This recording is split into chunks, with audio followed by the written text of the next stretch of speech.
नमस्कार, आपका बहुत बहुत स्वागत है। बुलेटिन की शुरुआत करेंगे बड़ी खबर के साथ। शिवराज सिंह चौहान का बड़ा बयान सामने आया है। शिवराज सिंह चौहान ने कहा है कि कुछ मांगने से बेहतर है मैं मरना पसंद करूंगा, मैं दिल्ली नहीं जाऊंगा। शिवराज सिंह चौहान ने कहा है।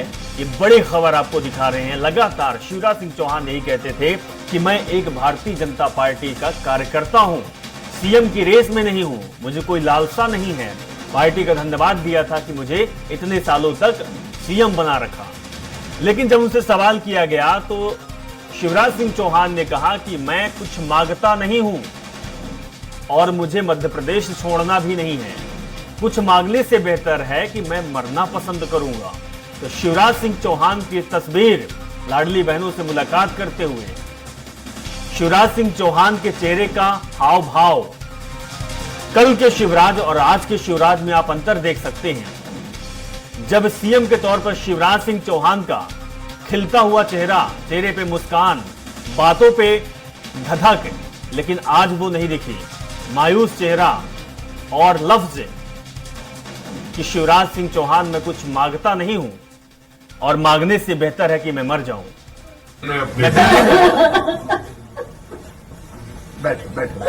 आप सबके चाहते हो और बैठ के हर मध्य प्रदेश में एक एक बैठ के चाहते हो आप। हम आपको नहीं छोड़ेंगे। मैं भी कहाँ जा रहा हूँ, मैं भी नहीं छोड़ रहा। आपको नहीं छोड़ेंगे।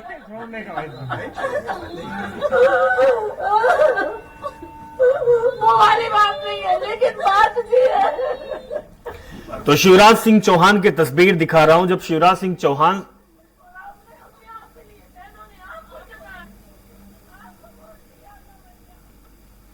सिंह चौहान से मिलती हुई लाडली बहना रो रही हैं शिवराज सिंह चौहान से और कह रही हैं कि भैया आपको छोड़कर मैं नहीं जाऊंगी। शिवराज सिंह चौहान भी यही कह रहे हैं कि मैं आप ही के पास हूं। दुर्गेश गुप्ता हमारे संवाददाता जुड़े हुए, उनके पास चलेंगे। दुर्गेश, जिस तरीके की तस्वीर सामने आ रही है, एक तरफ शिवराज सिंह चौहान ये कहते हुए नजर आ रहे हैं कि मैं कुछ मांगता नहीं, मांगने से बेहतर है कि मैं मर जाऊं। दूसरी तरफ एक तस्वीर भी सामने निकल कर आई है जब दुखी है शिवराज सिंह चौहान, लाडली बहनों को गले लगा रहे हैं, लाडली बहना रो रही हैं क्योंकि लगातार कई सालों तक शिवराज सिंह चौहान प्रदेश को चलाते आ रहे हैं। आज शिवराज के बिना ये लाडली बहना हो गई हैं।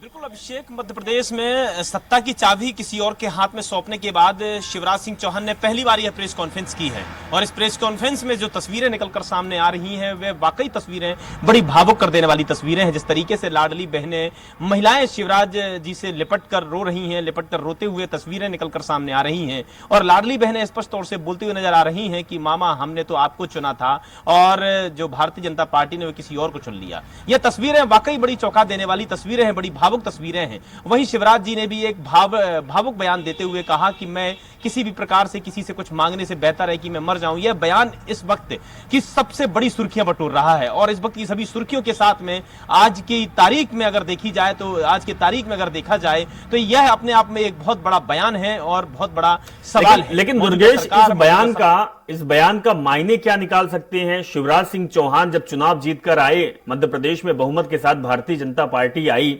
उसके बाद शिवराज सिंह को देखा गया कि लगातार शिवराज सिंह चौहान क्षेत्र में उतर पड़े।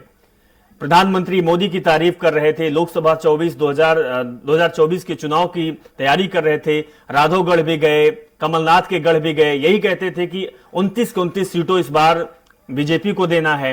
उनको कहीं ना कहीं आश थी कि हाईकमान हमें सुनेगा, हमें देखेगा। उनको यह पता था कि शायद मैं इसका चहेता हूं इस प्रदेश का और हाईकमान भी एक बार सोचने पर मजबूर हो जाएगी। शायद इसीलिए उन्होंने कहा होगा कि मैं कुछ मांगने से बेहतर मरना पसंद करता हूं।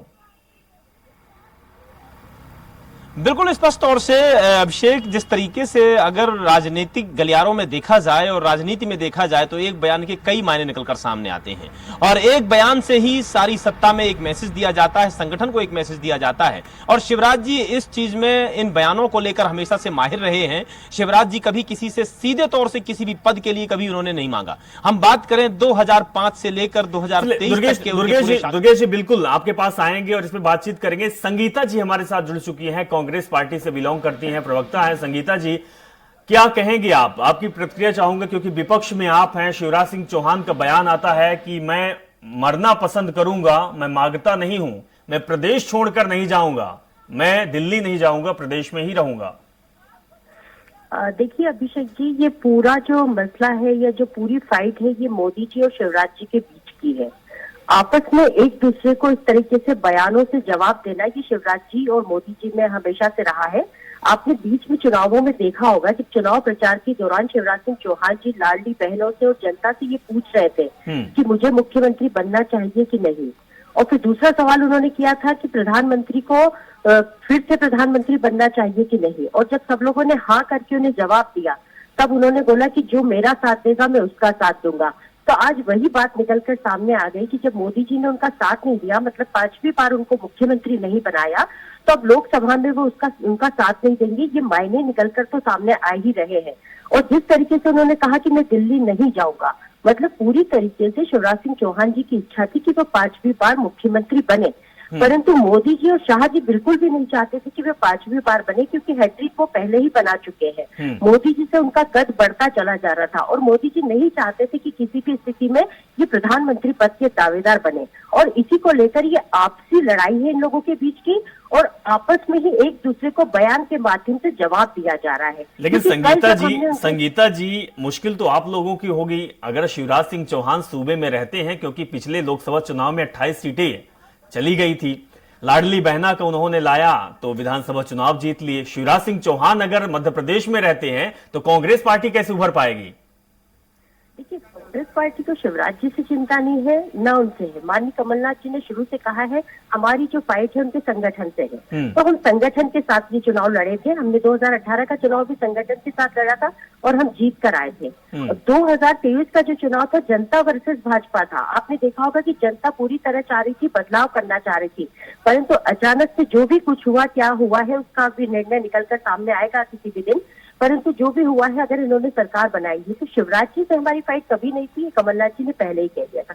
हाँ, लाडली बहना जरूर इन्होंने हमारी नारी सम्मान की नकल करके उसमें विजयी प्राप्त की हो, ऐसा शिवराज जी का मानना है। परंतु जो शिवराज जी का राष्ट्रीय नेतृत्व ने अपमान किया है उनकी पार्टी के एक ऐसे नेता का जिन्होंने सरकार बनाकर दी और पूर्ण बहुमत से सरकार बनाकर दी, तो उनका जो उन्होंने दिया है उसको उनको सम्मान नहीं दे पाए। ये उनकी और मोदी जी की, शाह जी की आपस की बड़ी फाइट है और देखते हैं आगे क्या होता है। लेकिन संगीता जी, शिवराज सिंह चौहान जिस तरीके से आज नजर आ रहे हैं और शिवराज सिंह चौहान ये कह रहे हैं कि मैं मांगता नहीं हूं, मरना पसंद है, मतलब जिस तरीके की वो लगातार काम करते आए हैं, लोगों के बीच में वो प्रिय हो गए हैं, लोगों का जुड़ाव उनके साथ हो गया है। और जो तस्वीर निकलकर सामने आ रही है कि महिलाएं शिवराज सिंह चौहान से रोती बिलखती हुई नजर आ रही हैं, कह रही हैं कि भैया मैं आपके बिना कैसे रह पाऊंगा। आपके पार्टी के नेताओं के साथ ऐसी तस्वीर निकलकर नहीं आ पाती है, क्या कारण है? जनता से लगाव नहीं हो पाता है, या जनता आपको पसंद नहीं कर पाती है, आपके नेता नहीं पहुंच पाते हैं जनता तक? कुछ तो कारण होगा ना। देखिए अभिषेक जी, इस बात को तो मैं बिल्कुल भी मान्य नहीं करूंगी कि हमसे जनता इस तरीके से नहीं जुड़ी है जी। आपने कांग्रेस का पुराना इतिहास नहीं देखा है, क्योंकि कांग्रेस का इतिहास रहा है कि नेहरू जी, इंदिरा जी, राजीव जी, सबके साथ उन लोगों की जनता से कैसे संबंध थे। आज अगर आप छिंदवाड़ा चले जाएं तो छिंदवाड़ा में देखेंगे कि कमलनाथ जी के साथ वहाँ की जनता के कैसे संबंध है, किस तरीके से उनके साथ बैठ के भोजन करते हैं और किस तरीके से उनको चाहते हैं कि ऐसी विषम परिस्थिति में भी सभी सीटें जीतकर वहां से आए हैं। तो जो जनता का जुड़ाव नेता के साथ रहता है, सबका अलग अलग तरीके से। लेकिन संगीता जी, आप सही बोल रही हैं, कमलनाथ जी का जुड़ाव है, लेकिन वो छिंदवाड़ा जिले तक ही सीमित है, प्रदेश में नहीं है। शिवराज सिंह चौहान का जो जुड़ाव है पूरे प्रदेश में है, केवल बुधनी तक में सीमित नहीं है, कहीं भी जाए इसी तरीके का प्यार मिलता है। तो क्या इसीलिए हम समझ सकते हैं कि लोकसभा में आपको एक सीट मिलती है छिंदवाड़ा? अगर इसी तरीके का चलता रहेगा तो आने वाले चुनाव में अब महज कुछ महीने बाकी है, तो फिर कैसे काम चल पाएगा? फिर भी आप 28 में ही निपट जाएंगी। बात कर रहे हैं, जवाब ले लीजिए। आप छिंदवाड़ा की बात कर रहे हैं कि छिंदवाड़ा तक सीमित रह गए, तो 2018 में कमलनाथ जी के नेतृत्व में मध्य प्रदेश में सरकार कैसे बन गई? एक बात। हाँ, दूसरी बात मैं ये बताना चाह रही हूँ कि आपका ये कहना है कि अगर हम छिंदवाड़ा तक सीमित है तो भारतीय जनता पार्टी छिंदवाड़ा को क्यों नहीं हरा पाई किसी भी तरीके से? पूरी तरीके से ये कहा जा रहा है कि हम 130 सीटों के साथ सरकार बना रहे थे, किसी कारण से नहीं बन पाई। अब ये मोदी जी और शिवराज जी जाने कि इन लोगों की आपस में क्या बात हुई थी। और आज ये जो बयान शिवराज सिंह चौहान जी ने दिया है, ये मोदी जी को जवाब दिया है, ये कांग्रेस पार्टी को जवाब नहीं दिया जी, है। बिल्कुल। कांग्रेस पार्टी पुनः तैयार है, लोकसभा चुनाव की तैयारी में लग चुके हैं माननीय कमलनाथ जी। जी, और उनके टूर प्रोग्राम बनना शुरू हो गए। ठीक है संगीता जी, तो ये तो बीजेपी का भी यही कहना है कि हम भी 2024 की तैयारी में हैं। लेकिन एक चीज और चीजें निकल आई, सिमिलर चीजें थी। कमलनाथ जी ने भी यही कहा कि मैं प्रदेश छोड़कर नहीं जाऊंगा, मैं विपक्ष की भूमिका निभाऊंगा, मैं प्रदेश में ही रहूंगा, दिल्ली नहीं जाऊंगा। जी बिल्कुल, उन्होंने कहा है कि मैं मध्य प्रदेश की जनता के साथ जो मैंने वादे किए थे, जो वचन दिए थे, और 18 में जब हम जीते और 15 महीनों बाद हमारी सरकार चली गई, तब भी उन्होंने यही कहा था कि मैं मध्य प्रदेश की जनता के साथ हूँ, और फिर पूरी कोशिश करने के बाद भी वो यही डटे रहे। अब इस तरीके से 2024 का भी चुनाव करवाएंगे तो हम तो पूरी ठीक तरीके से है मैडम, ये सवाल आपसे के साथ इसलिए किया था क्योंकि भारतीय जनता पार्टी पुराने नेताओं को मैदान पर उतारी हुई है। शिवराज सिंह चौहान जैसे पुराने नेता हो गए, तो आपके कमलनाथ हो गए, लेकिन भारतीय जनता पार्टी ने चुनाव के ऐन वक्त, लोकसभा चुनाव आने से पहले नई टीम खड़ी कर रही है। तो क्या आपकी भी नई टीम खड़ी होगी प्रदेश में?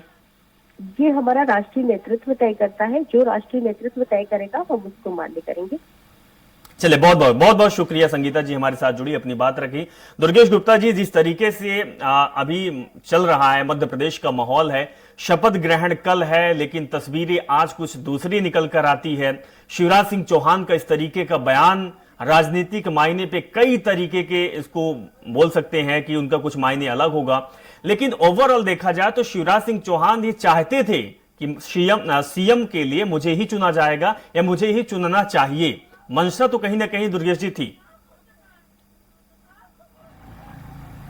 बिल्कुल अभिषेक जी, स्पष्ट तौर से जैसे जिस दिन से मतगणना खत्म हुई और भारतीय जनता पार्टी को बम्पर जीत मिली, बम्पर जीत मिलने के बाद में शिवराज जी का जो सीना था वह गर्व से ऊंचा हो गया था। शिवराज जी इतने खुश मिजाज नजर आ रहे थे कि बिल्कुल ऐसा लग रहा था कि भारतीय जनता पार्टी को शिवराज जी के नेतृत्व में इस बार चुनाव लड़ा गया है, और शिवराज जी के नेतृत्व में चुनाव लड़ने के बदौलत लाडली बहना योजना, जो उन्होंने एक ट्रम्प कार्ड खेला था 2023 विधानसभा चुनाव के पहले, वह कहीं ना कहीं सक्सेस हो गई, कामयाब हो गई, और वही एक वजह रही जिसकी वजह से बम्पर जीत भारतीय जनता पार्टी को मिली। बिल्कुल, इसीलिए शिवराज सिंह चौहान लगातार प्रचार कर रहे थे कि लाडली बहना के वजह से सरकार हमारी बनी है, लेकिन उनको सुना नहीं गया, इसीलिए शायद ये तस्वीर निकल कर आई और शिवराज सिंह चौहान भावुक होते नजर आए। बहुत बहुत शुक्रिया दुर्गेश जी, हमारे साथ आप जुड़े और तमाम जानकारी आपने साझा की है।